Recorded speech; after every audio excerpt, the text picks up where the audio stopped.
एक बार फिर से हमारे YouTube चैनल जनध्वनि न्यूज़ पे आपका स्वागत। चंडी के 80 वर्षीय डीलर अंबिका प्रसाद यादव जी के आमरण अनशन का आज 23वां और डीलरों के हड़ताल का आज 11वां दिन जारी है। इस दौरान बहुत सारी बातों में सबसे खास ये रही कि डीलरों ने अंबिका प्रसाद यादव को अपना सबसे बड़ा नेता मान लिया है। इसीलिए आज मंगलवार को Bihar fair price dealers association के नालंदा जिला अध्यक्ष धीरेन्द्र कुमार सिंह ने एक ऐलान कर दिया, बहुत बड़ा ऐलान कर दिया है। उन्होंने कहा कि अगर अंबिका प्रसाद यादव की सहमति के बिना कोई भी नेता सरकार से समझौता कर लेता है तो हम लोग उनकी बातें नहीं मानेंगे, बल्कि इसके उल्टा हम लोग हड़ताल पर ही डटे रहेंगे और तब तक डटे रहेंगे जब तक अंबिका जी की उस हड़ताल को तोड़ने की बात पर सहमति नहीं बन जाती है। सर, पिछले 1 फरवरी से आप लोग अपनी मांगों के समर्थन में हड़ताल दे रहे हैं, हड़ताल कर रहे हैं और अंबिका प्रसाद यादव जी 20 जनवरी से ही आमरण अनशन पर बैठे हुए हैं।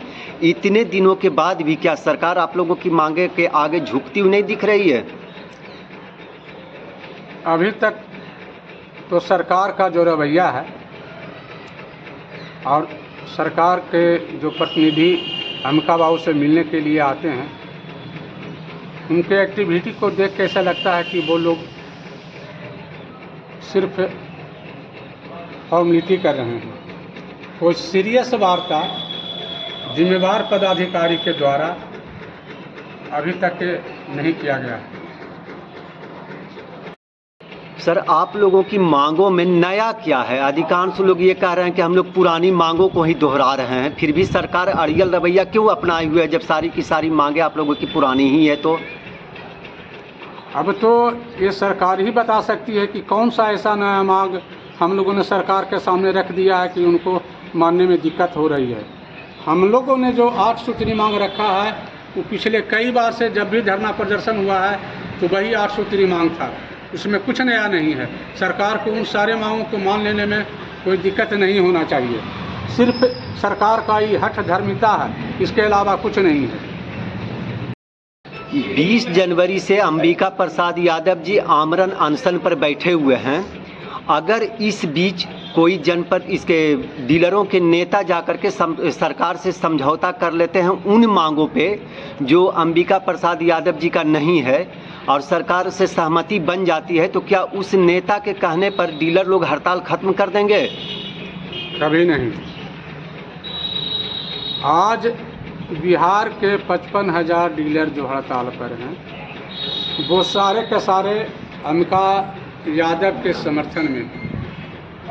वैसा कोई भी प्रयास, वैसा कोई भी समझौता जो सरकार के साथ होती है उसमें अंबिका यादव की उपस्थिति और उनका सहमति जरूरी है।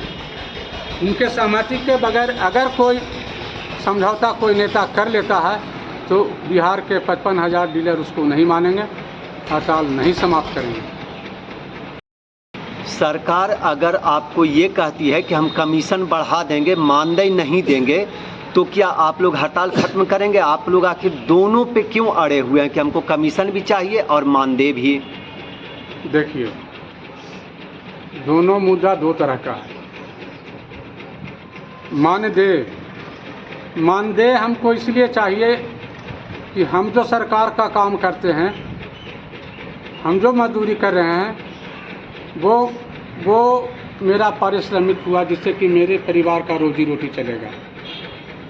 और उसके बाद हो गया दूसरा कमीशन सरकार से हम इसलिए मांग रहे हैं कि सरकार का हम जो काम कर रहे हैं, सरकार उपभोक्ताओं के वितरण के लिए जो अनाज देती है और जो जिस गोदाम में रखा जाता है उसका किराया देना पड़ता है, बिजली बिल होता है, जिस लेबर से हम खाद्यान्न वितरण करवाते हैं उसका मजदूरी होता है, जो गाड़ी अनाज लेके आता है और गाड़ी से दुकान तक ढुलाई करता है उसको हम मजदूरी देते हैं।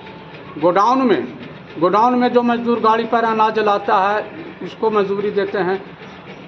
और हमारा बहुत सारा स्टेशनरी खर्च होता है और बहुत सारा खर्च होता है जिसको हम आपके चैनल पर बता नहीं सकते हैं, उसको पूरा करने के लिए हमको कमीशन चाहिए। डीलरों का ये हमेशा कहना रहता है कि गोदाम पर से ही उनको अनाज कम मिलता है, इसका सबूत आप लोगों के पास क्या है? देखिए,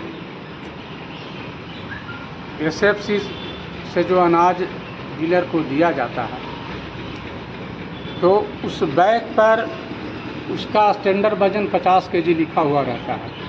फिर भी एडीएम के द्वारा उस बोरा को 52 केजी पर औसत मान के डीलर को दिया जाता है, और जब डीलर अपने गोदाम पर उसको तौल करता है तो उसमें 46-47 किलो ही अनाज पाया जाता है।